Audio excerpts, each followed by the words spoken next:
My name is Guy. My family name is Taylor.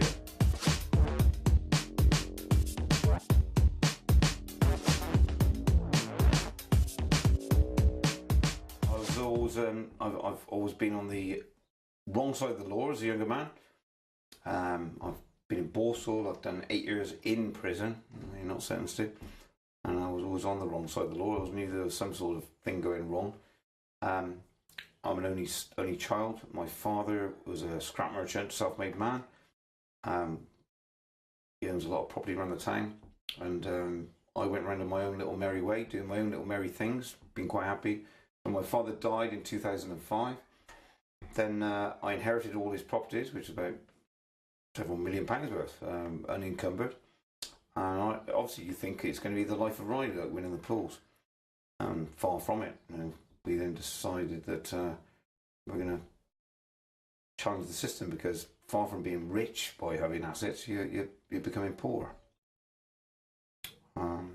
So that's what's happened. And I then bought a house, myself, my wife and my daughter, and which contained a holiday cottage so my mother could live there.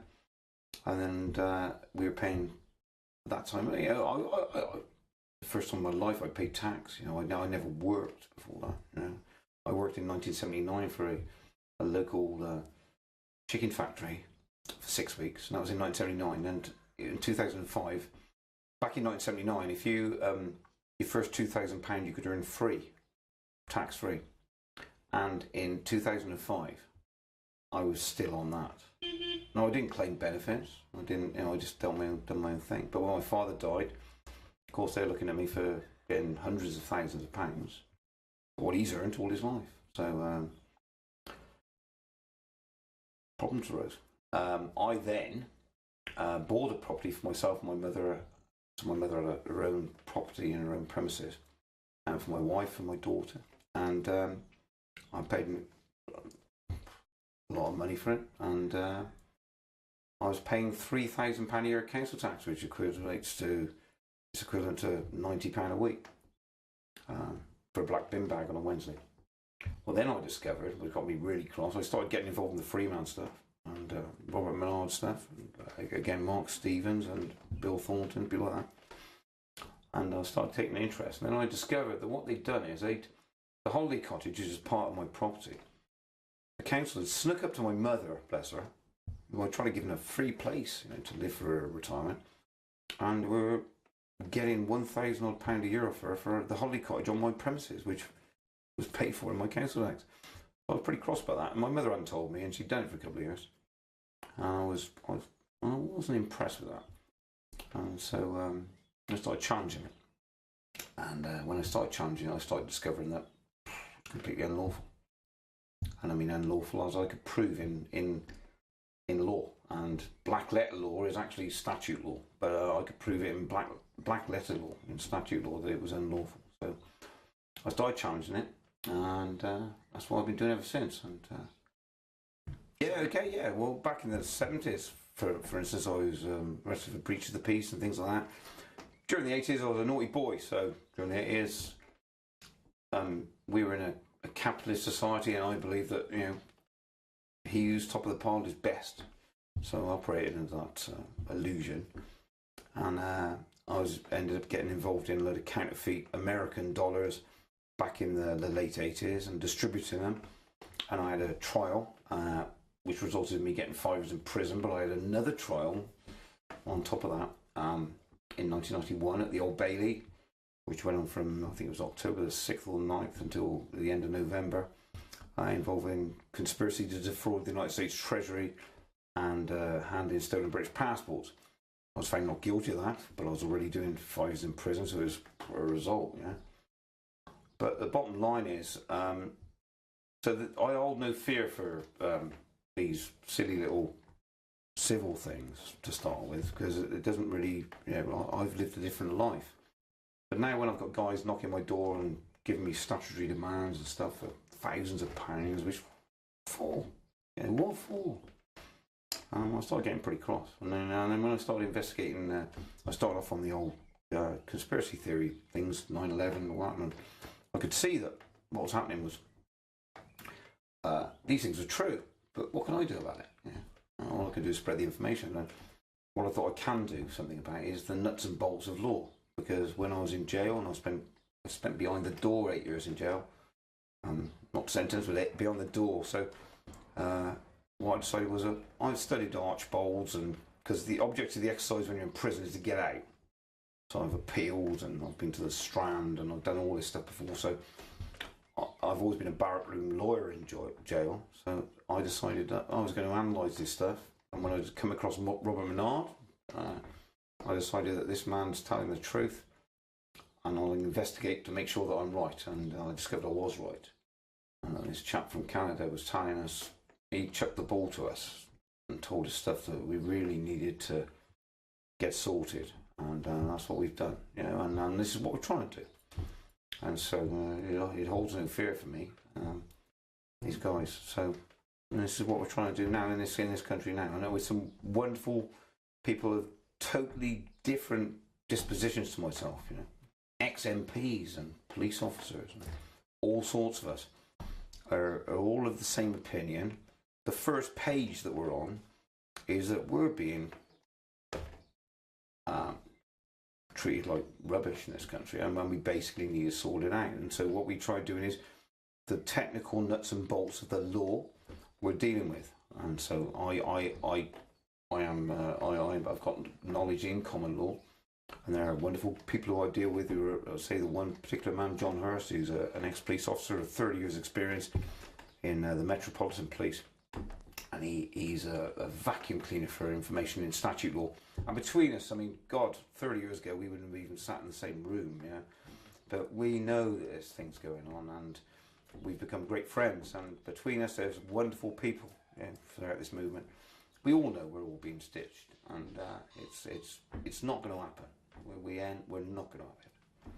So I basically, on the analysis of the documents I was getting, I decided to take it all back to criminal law, because criminal law always comes before civil law, the law of the sea.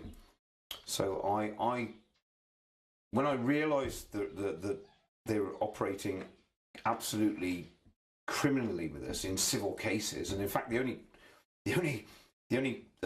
criminals in a civil law case are the people who operate in the civil law, I started analysing it. So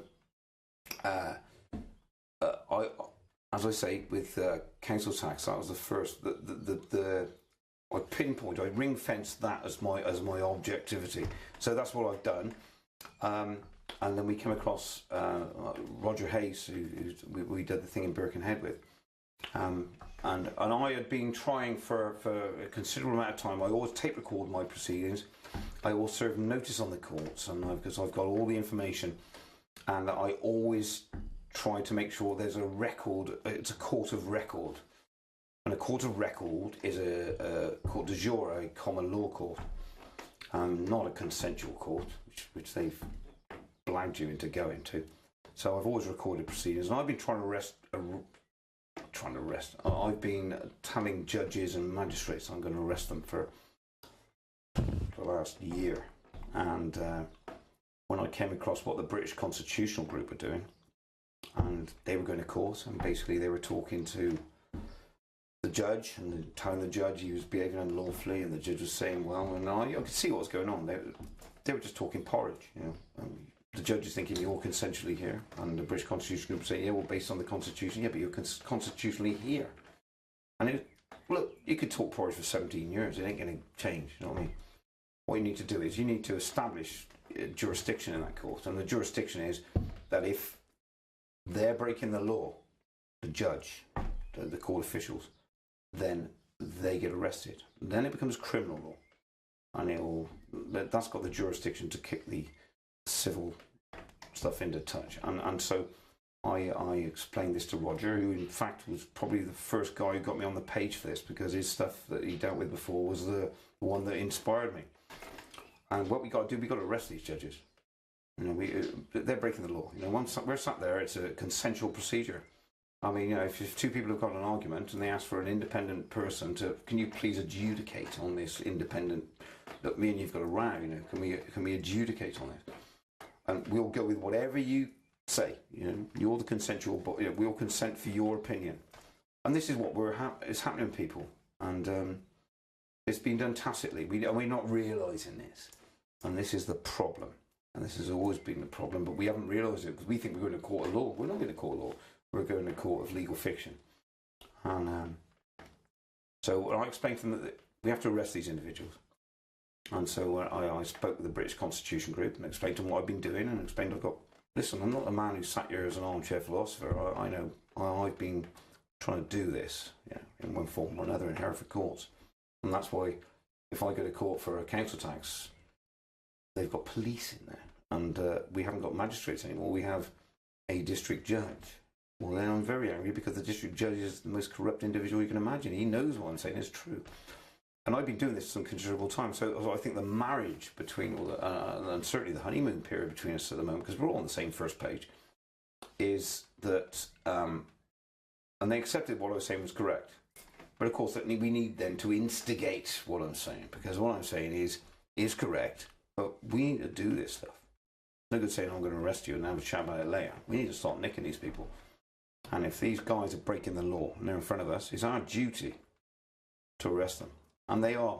And mark my words, I will tell you, they are breaking the law. And we should be, and we will arrest them, because that's what's needed.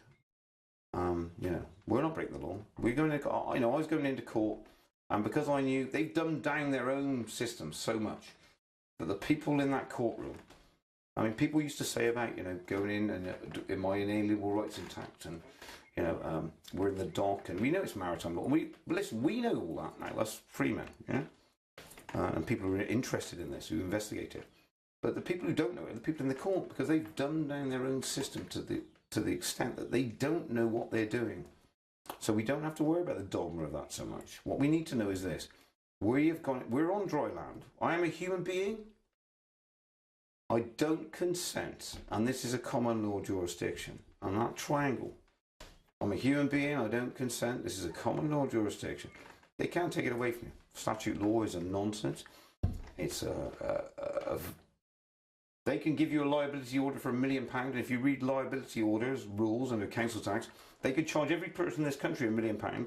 You're the liable party. And when you go to court, the inference is on you to prove that you're not the liable party. And if you read under CPR rules, you are always the liable party. So what does this mean? This means basically that we've got fascism on our doorstep, and it's operating here and now.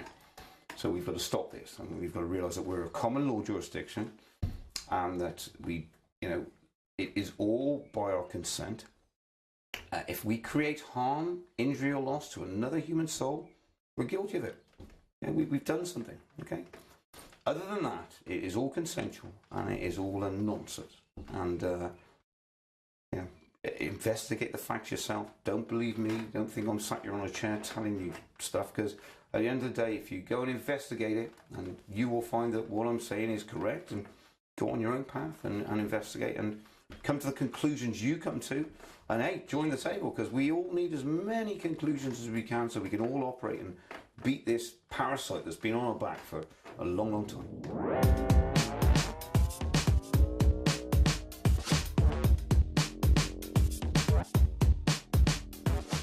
And we were paying at that time. The first time in my life I paid tax. I never worked before that.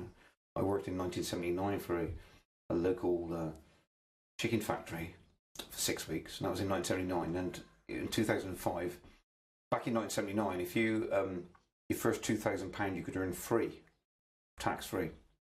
And in 2005, I was still on that, and I was always on the wrong side of the law. I always knew there was some sort of thing going wrong. I'm an only child. My father was a scrap merchant, self-made man. He owns a lot of property around the town, and I went around in my own little merry way, doing my own little merry things, being quite happy. When my father died in 2005, then I inherited all his properties, which is about several £1 million worth, unencumbered. And obviously you think it's going to be the life of Riley, like winning the pools. Far from it. We then decided that we're going to challenge the system, because far from being rich by having assets, you're becoming poor. So that's what's happened, and I then bought a house, myself, my wife, and my daughter, and which contained a holiday cottage, so my mother could live there.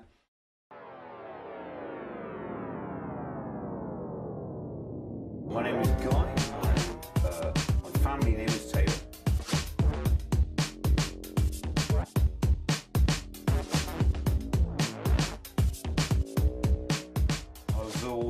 I've always been on the wrong side of the law as a younger man.